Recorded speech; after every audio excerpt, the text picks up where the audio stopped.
Welcome to our channel. Today's story is not just a story, it's a reminder of something we all forget. Nothing is impossible. Not when your heart is stubborn. Not when your dream burns louder than your excuses. Today, we bring you the emotional, powerful, and unforgettable journey of a boy. Not from a big city. Not with wealth. Not with support. He had nothing, except one thing, a dream that refused to die. This is not just a story. This is a fight against destiny. This is a boy who went from night security guard to software engineer. This story will break you, it will lift you, and it will change the way you see your own life. After this story, you'll never say, "I can't" again. I promise.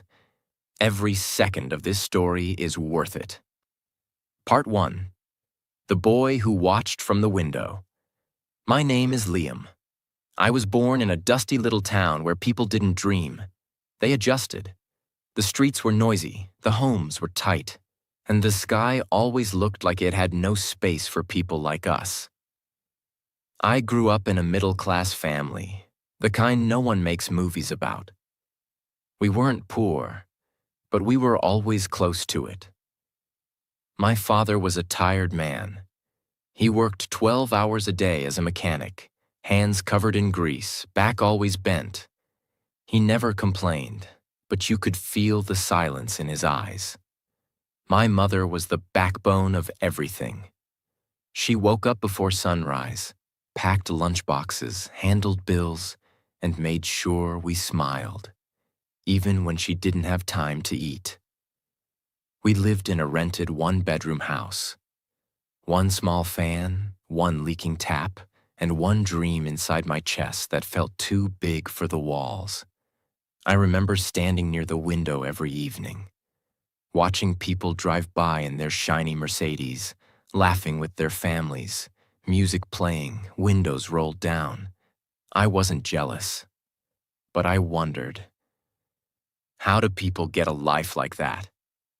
What did they do right that we didn't? Will I ever sit in a car like that? While other kids played outside, I had a different obsession. I would walk 3 kilometers to a small cyber cafe and just look at the screens, lines of code, digital worlds, people building things with their mind.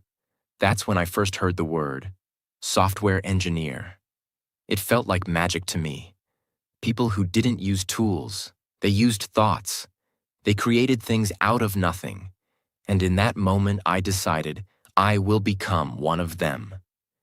Even though I had no computer, I had no internet at home, I didn't speak English well, and I didn't know anyone who worked in tech. Still, I believed. I believed in something I couldn't touch yet. But dreams don't pay rent.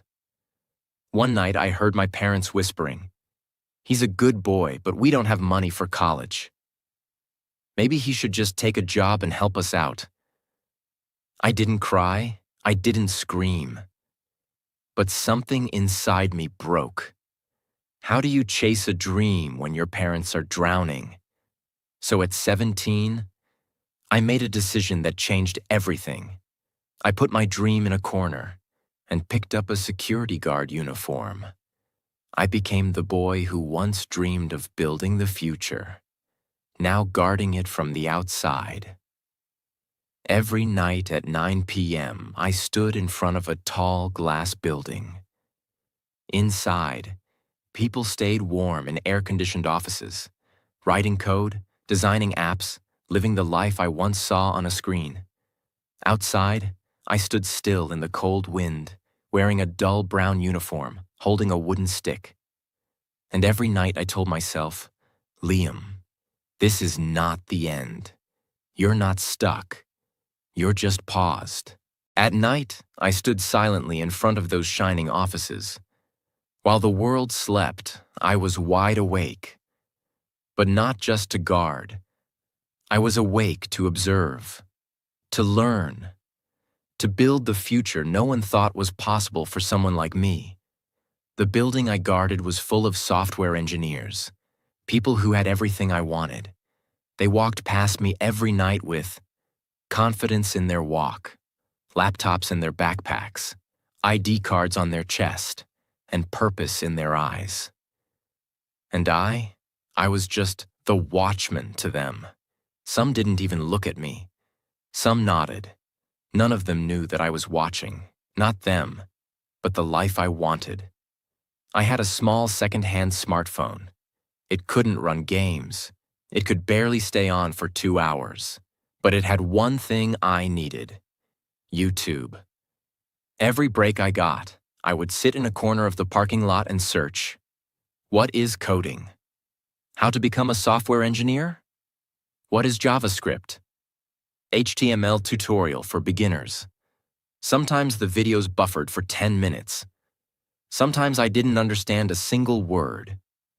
But I never stopped watching, because each video felt like a key to the door I wasn't allowed to enter yet. I couldn't afford Wi-Fi, so I downloaded free coding PDFs at night using mobile data and read them by candlelight in the morning after my night shift. I would sleep 4 hours a day. My eyes burned. My brain hurt. But my dream kept whispering, "Liam, if you give up now, you'll never forgive yourself." People laughed at me. My relatives said, "He's just a security guard. Let him accept it."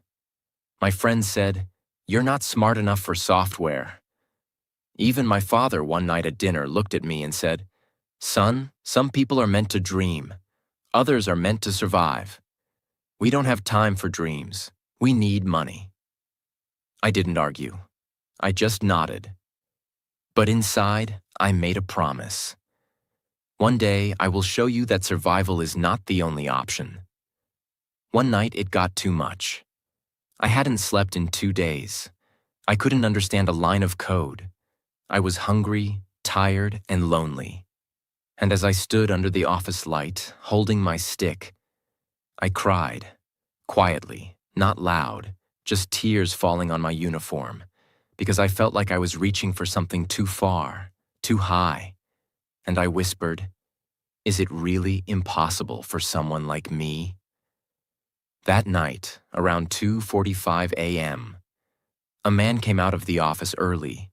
He was one of the engineers, young, confident, clean-shaven. He saw me sitting with a notepad and stopped. "What are you doing?" he asked. I looked up and said, "Trying to learn code?" He paused for a moment, and then smiled. "That's brave, man. That's really brave." He didn't laugh. He didn't ignore. He respected it. That one moment, that one sentence, changed everything for me, because it proved I was not crazy. I was just early. From that day, my energy came back. Stronger, sharper, angrier. I studied harder. I started waking up during the day too, just to read more. I stopped caring about what people said. I stopped waiting for support. I became my own teacher, my own motivator, and my own coach. Because I realized nothing is impossible, but everything is lonely first. Part 2. The walls that don't move. My routine was brutal. Night shifts, coding lessons, no college, no mentor, no one to talk to. I was in a fight where nobody even knew I was bleeding. After months of self-study, I decided to build something. A basic website, just HTML and CSS. I spent 2 full weeks writing the code. Sometimes I didn't even sleep after work. I was that hungry. And then, with shaky hands, I clicked run. It crashed. The screen went white. Error. I tried again. Nothing. Everything I had worked on, gone. I forgot one line of code. One simple mistake. And just like that, 2 weeks of hope disappeared. That night, I didn't go home. I sat on the stairs of the building I was guarding. Head down, eyes red, heart shattered. I kept thinking, maybe they're right. Maybe this is not for me. Maybe some people stay guards forever. I didn't feel like a hero. I felt like a ghost. A week later, my father gave me an envelope. Inside it, a pamphlet from a local factory hiring full-time laborers. He said, "They give $200 per month. No night shifts. Maybe it's better for you." I didn't get angry. I understood. He wasn't killing my dream. He was trying to feed the family. But I walked back to my room that night with one thought repeating in my head. If I give up now, I will spend the rest of my life explaining to myself why I didn't try harder. I didn't make a speech. I didn't post motivation on social media. I didn't cry again. I reopened my laptop. I rewrote the code. I read more carefully. I tested one block at a time. I learned the hard way.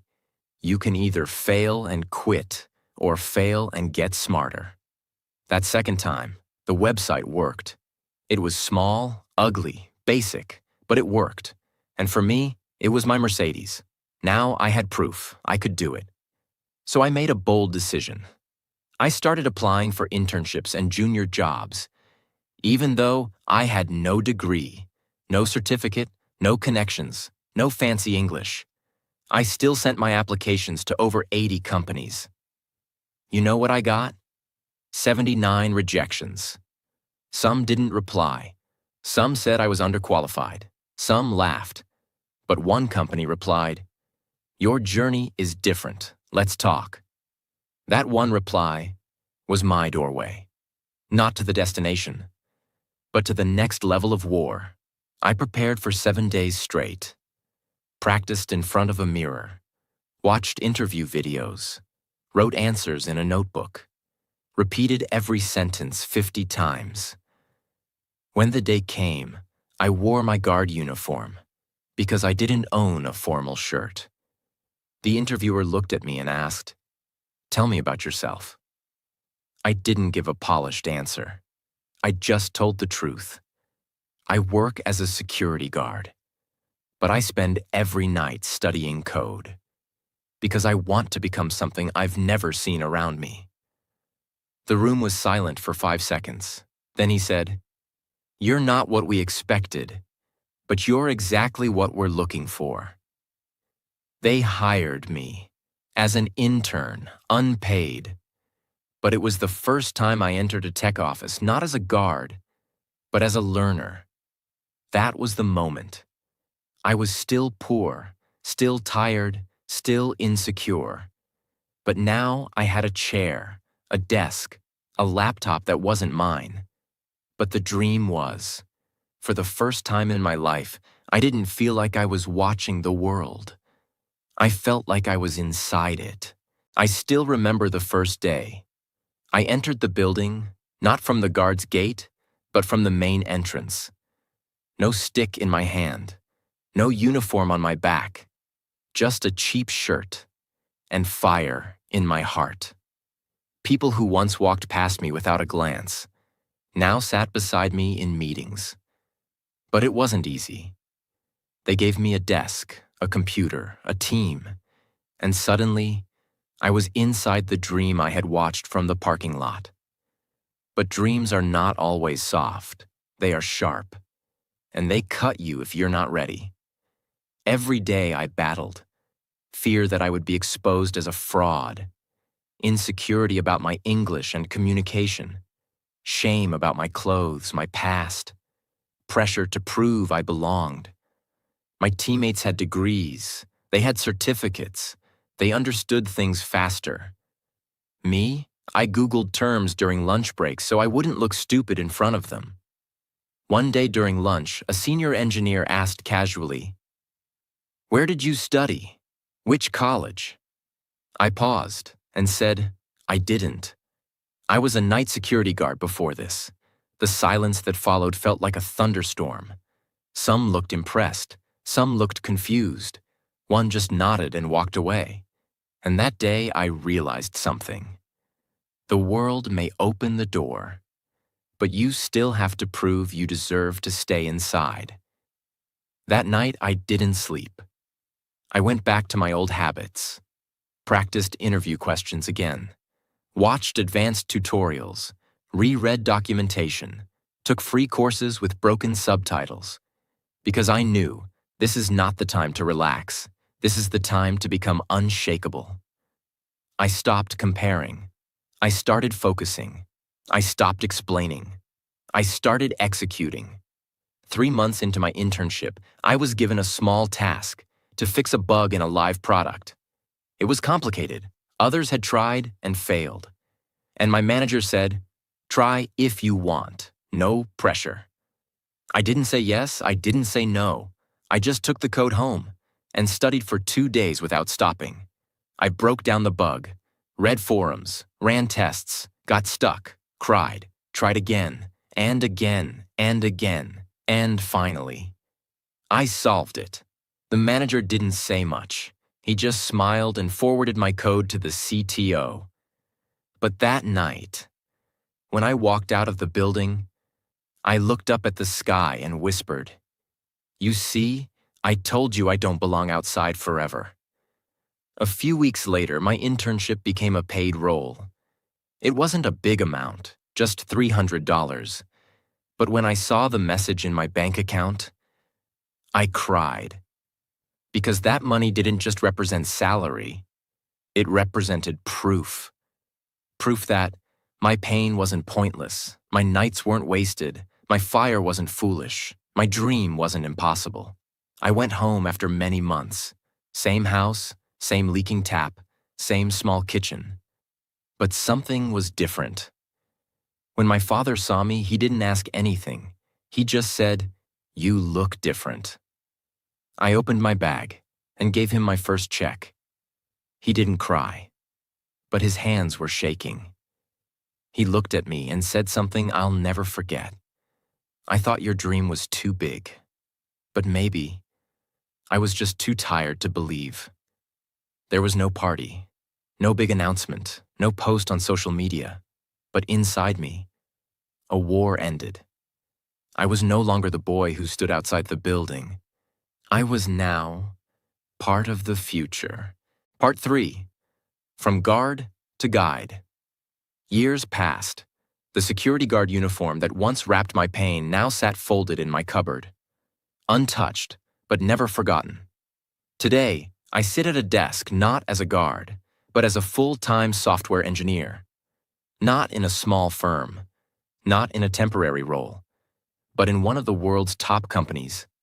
I now write code that reaches millions, lead teams that build global products, mentor interns who once sat where I did, walk through airports, laptops in my bag, confidence in my step. And when I look in the mirror, I don't see a genius. I see a fighter. Sometimes I visit that old building I once guarded. I stand at the gate where I once stood with a stick. I watch a new guard walk in, sleepy, quiet, unnoticed. I smile at him, because I know, behind that uniform there could be another dream silently burning. One night, while coding late, I got a call from my father. His voice was soft. "I showed your photo to everyone at work today. Told them, that's my son, a software engineer." He paused and said, "You made me proud, Liam. But more than that, you made me believe again." I couldn't speak. I just cried. Because for the first time, my dream didn't just save me. It healed my family. I started writing my story, not to become famous, but to leave behind proof for kids like me. I titled it, "The Boy Who Stood Outside." Because that's who I was. A boy on the outside of the world, watching through the glass, believing that maybe, just maybe, he could find a way in. You know what the real lesson is? It's not about becoming rich. It's not about proving haters wrong. It's not about success. It's about not letting the world convince you that your dream doesn't belong to you. Because here's what I've learned. Talent helps. Money helps. Support helps. But the real power is this: a mind that refuses to quit. A heart that keeps showing up. a soul that doesn't care how long it takes. Now, after these years, my life doesn't look the same anymore. The boy who once counted coins now earns a salary he once thought was impossible. Not luxury at first, not millions, but enough to breathe, enough to stand straight, enough to say, I made it this far. With my first real salary, I did not buy expensive clothes. I did not show off.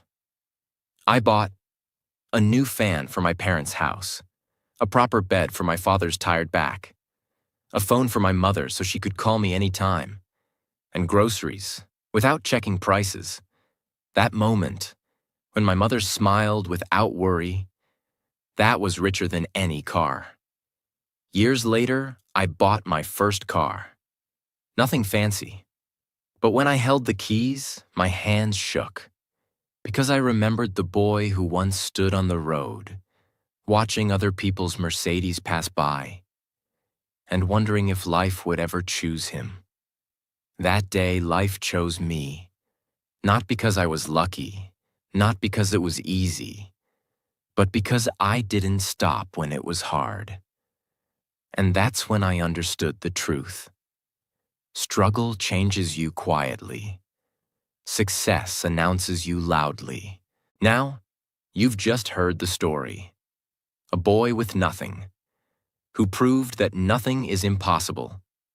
But this isn't just a motivational story. It's not fiction. It's history.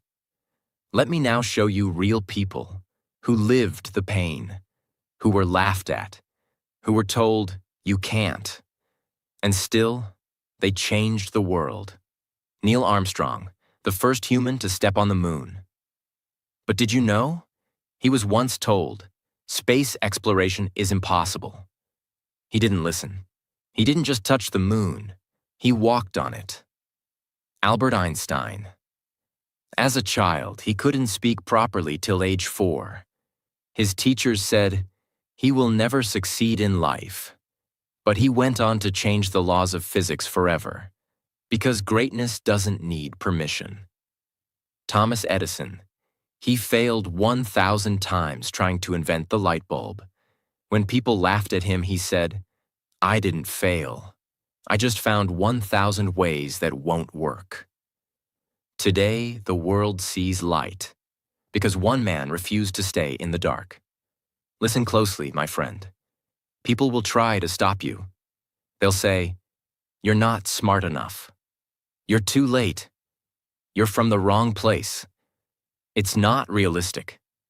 When they say that, look them in the eyes and say, shut up. This is my life, my journey, my dream, not yours. Yes, situations will be hard. Yes, days will come when your hands shake and your heart breaks. Yes, you will cry alone. Yes, the world will ignore you. But guess what? The world ignores you until it can no longer ignore your results. Remember this, my friend. Today is the period of struggle, but tomorrow will be the period of success. So don't cry because it's hard. Don't quit because it's lonely. Don't stop because it's slow. Instead, get louder, get better, get obsessed, because nothing is impossible. And if no one believes in you, then believe in yourself harder. This is not just a video. This is a wake-up call. So if this story made your heart beat louder, if it reminded you who you are, like it, share it, and comment below. I will never give up. And don't forget to subscribe, because this channel is not here to entertain you. It's here to rebuild you. Nothing is impossible. Now go prove it.